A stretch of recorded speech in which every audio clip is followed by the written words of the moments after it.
Hi, this is Robert Rickover, an Alexander Technique teacher in Omaha, Nebraska, and my guest is Imogen Ragone, an Alexander Technique teacher in Wilmington, Delaware. And as is kind of obvious, she's sitting in a chair, and we've had an earlier conversation about what are called power poses. Do you want to say a word or two about what they are? The woman named Amy Cuddy, who gave a really well-known TED Talk, and Yeah, they are expansive postures, positions that you put yourself in. That the premise was that they helped with feelings of confidence in yourself.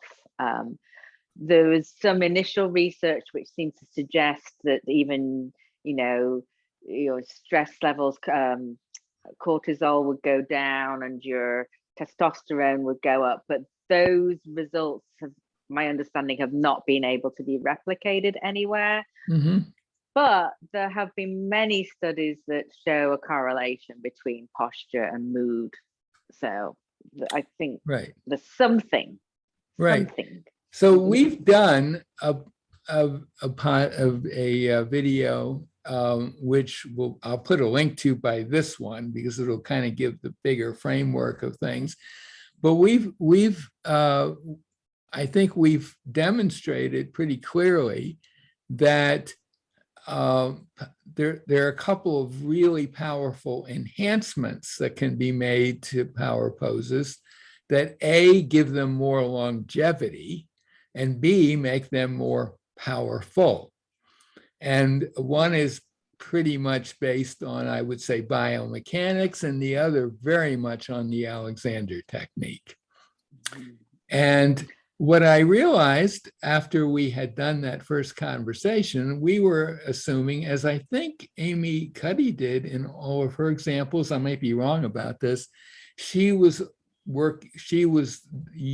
assuming that a person would be standing. Am I correct about that? Or that was her main thrust?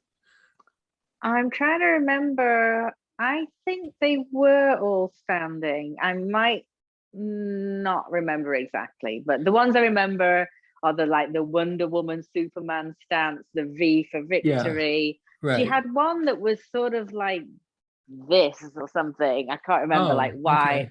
Yeah. But I can't really remember properly. I mean, I see these as the kind of things that if you're going into someone's office or into a committee that's going to evaluate you, and you're walking through a door and you want to make the best possible first impression, and you want to feel more confident, that you might do these ahead of time. Yeah, you don't do them when you get in the room. No, you definitely don't do them in the. I do want to just pop in here though. Yeah. This is why I think the Alexander technique is brilliant, because you can give yourself directions that help you be more expansive and open, just in however you're sitting and standing, sure. and so that you can have a little piece of what the expansive posture might give you within however you are.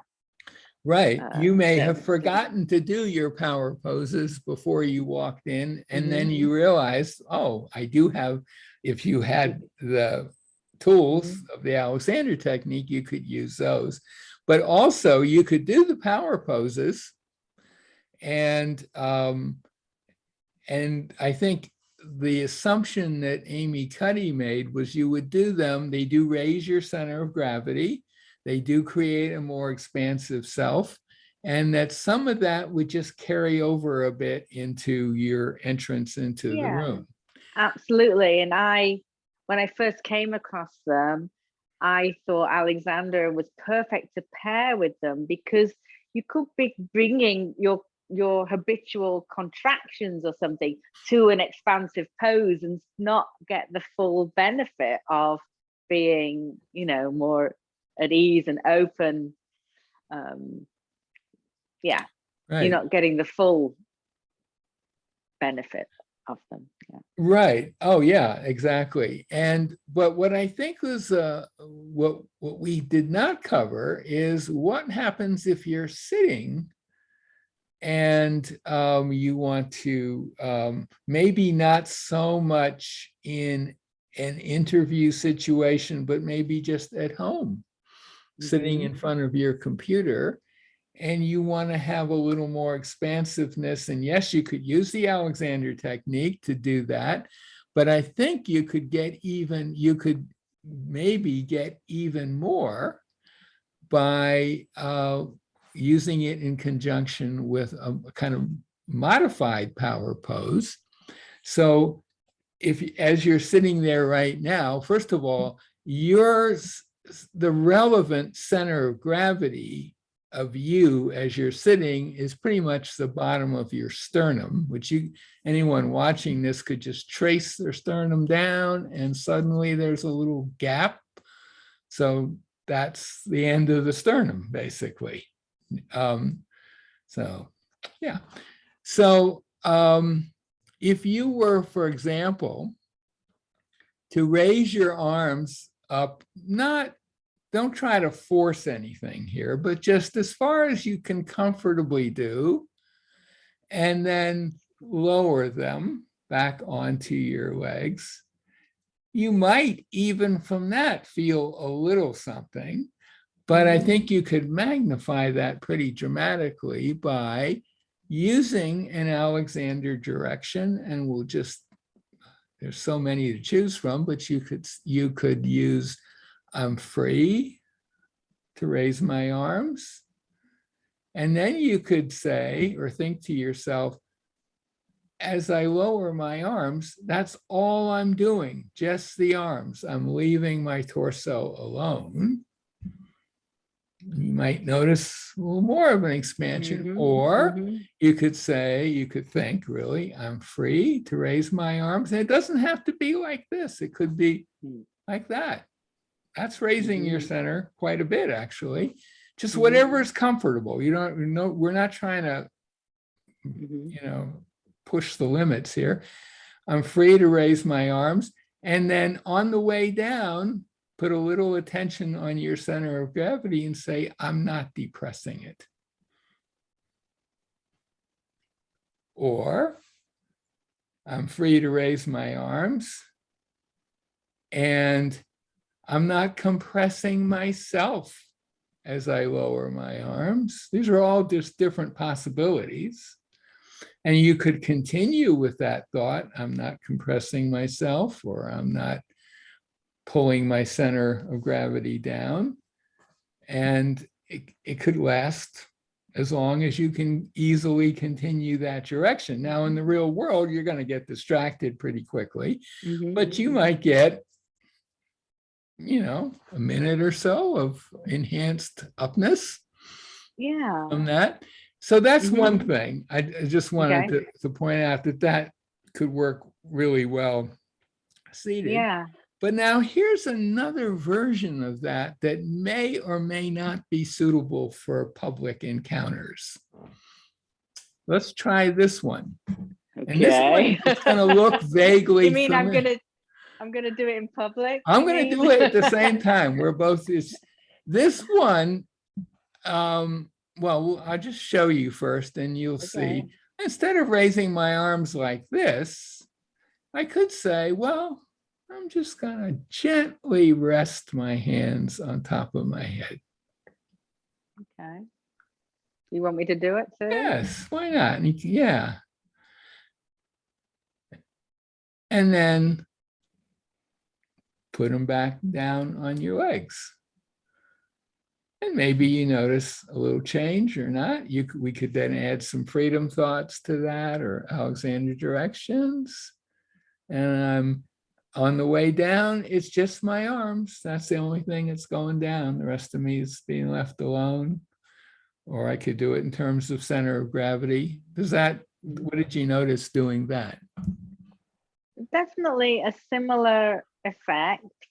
For some reason, I like my arms not on my head, but that's just But Some, I can see that there's some, I used to do a thing that came from something, I think, in the Back Trouble book uh-huh.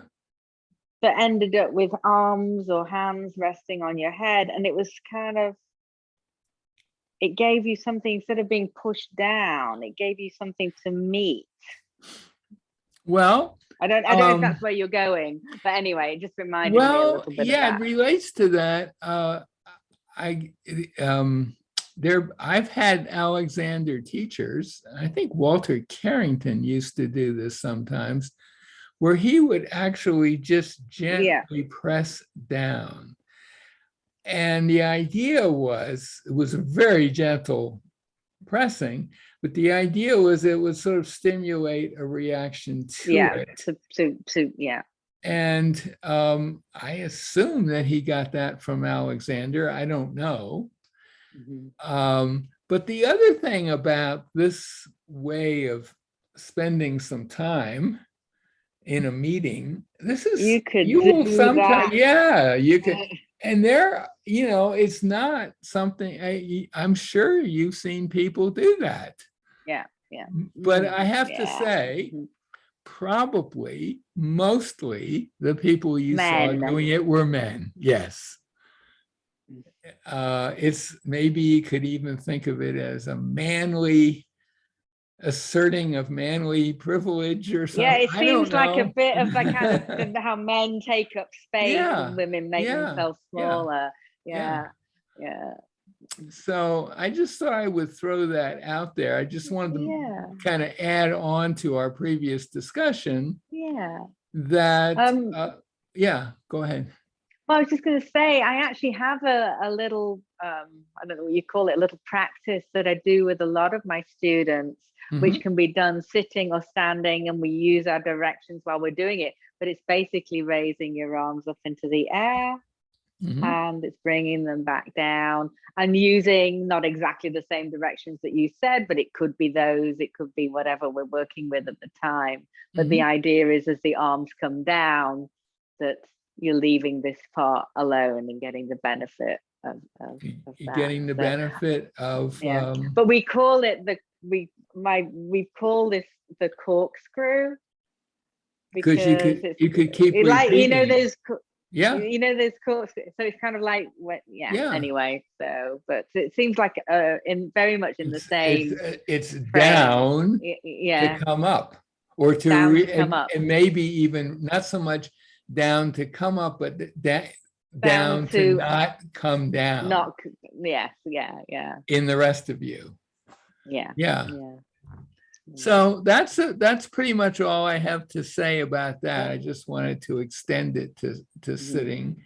It'd be a great thing to do if you're sitting at a desk and you don't want to take a break for a walk, or actually do something more like constructive rest or some other activity that would give you some expansion or some, because if you actually, this is reminding me where I initially got my ideas from that. And I mentioned this part came from the Deborah Kaplan Back Trouble book, and she suggested this sort of stretch to do intermittently if you're sitting at your desk for a long time, to help, So yeah, you could see it as a stretch. I mean, it is a little bit of a stretch, but I see it more in terms of just basic biomechanics. When I bring my hands up here, I've raised my center of gravity significantly. She was using stretch, and if I decide I don't want it to go back down just because my arms are coming down, I can just be very clear about that by saying I'm not pulling my center down, or whatever. I'm not compressing myself. I'm not compressing. I mean, there's zillions of directions that could be at play here.